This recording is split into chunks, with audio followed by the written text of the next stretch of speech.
time for a death battle! Rewritten as Death, the Imperial General from Akame ga Kill. And Zero, Dr. Wily's Maverick Hunter. Carried 400,000 people, a weapon that would change everything. A Tegu. Esdeath was already extremely proficient with a sword. Esdeath earned her reward. Ice matches! She can make and shape ice out of thin air. Weapons, shields, platforms, horses, frickin' meteors. You name it, she can make it. Plus, she can fly by holding herself in the air with ice, and once built an entire army of ice horse people. There's thousands of them! Well, it did take her a few days to make them all, implying she has a limit to her ability. Regardless, her enormous power is clear. She can even create a giant suit of armor around herself like some sort of icy mech of hers, which impresses above all else. Mahoptima. Gesundheit. It's a time step she can only use once per day. It freezes time, but like literally freezes it with cold. Entire river with zero effort. That isn't even a fraction of her true potential. After absorbing those tens of thousands of ice cavalry, Esdeath harnessed enough power to create an icy storm that spanned an entire continent. Comparing its size relative to the planet's diameter, producing a storm of this scale would require a kinetic energy over 280 petatons of TNT. Super impressive. But remember, it took her, quote, a few days to make that many ice people. But Esdeath has tangled with the toughest rebels out there. Akame, who can dodge lightning, and dumb old Tatsumi, who was strong enough to outmuscle this absolute unit of a Tega called Shikoteza, or the Primus Imperator, was powerful enough to create a massive crater outside the Imperial capital. To make a crater of this size, the blast must have equaled over 900 teratons of TNT. Her arm was poisoned, but before she let the poison spread to her body, she karate chopped her whole frickin' arm off and replaced it with an ice sword! I'm with a laser sword! He's certainly well equipped for the job. The Z-Buster is Zero's go-to long-range weapon, with both rapid-fire and charge energy shots. He's also got tons of deadly spears, hammers, and chains, but his favorite weapon is his trusty energy sword, the Z-Saber. The Z-Saber is arguably Zero's most essential weapon. With it, he can cut other machines down to size with a wide variety of grounded and airborne strikes.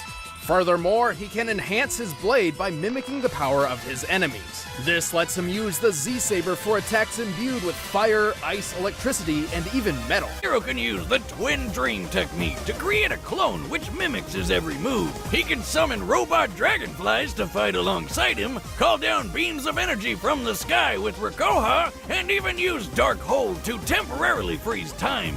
If necessary, Zero can activate Black Zero mode.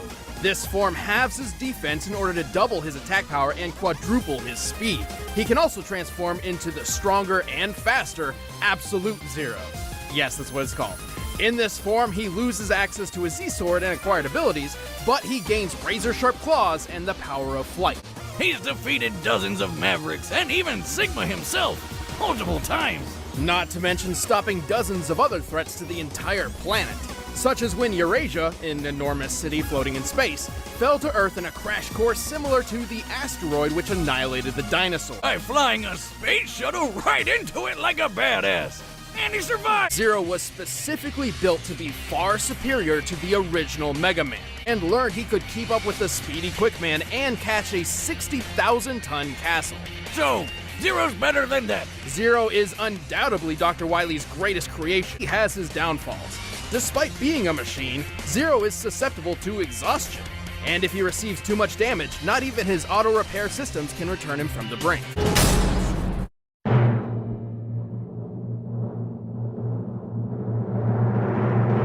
The winner is Esdeath.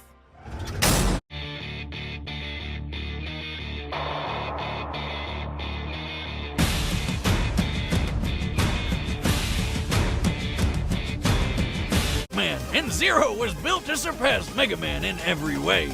Quickman's top speed was recorded at 224,000 miles per hour.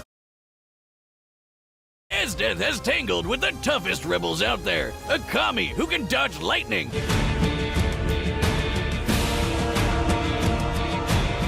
Black Zero mode.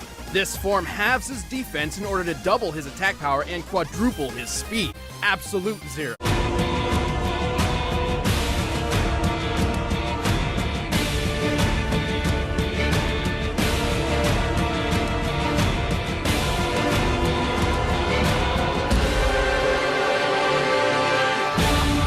fate with the Eurasia space colony trumps anything metals ever endured.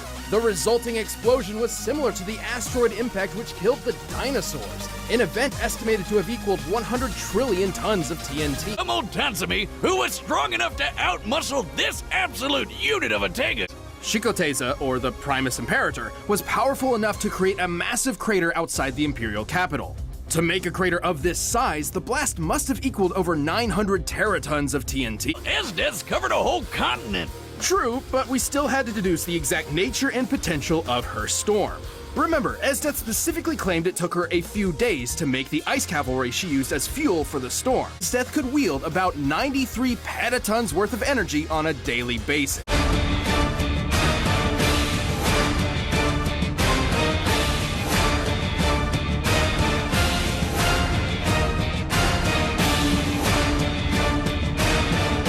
Even use Dark Hold to temporarily freeze time. Mahoptima. Gesundheit. It's a time step she can only use once per day. This lets him use the Z-Saber for attacks imbued with fire, ice, electricity, and even metal. Hero can use the Twin Dream technique to create a clone which mimics his every move. He can summon robot dragonflies to fight alongside him, and once built an entire army of ice horse people. There's thousands of them! Well, it did take her a few days to make them all.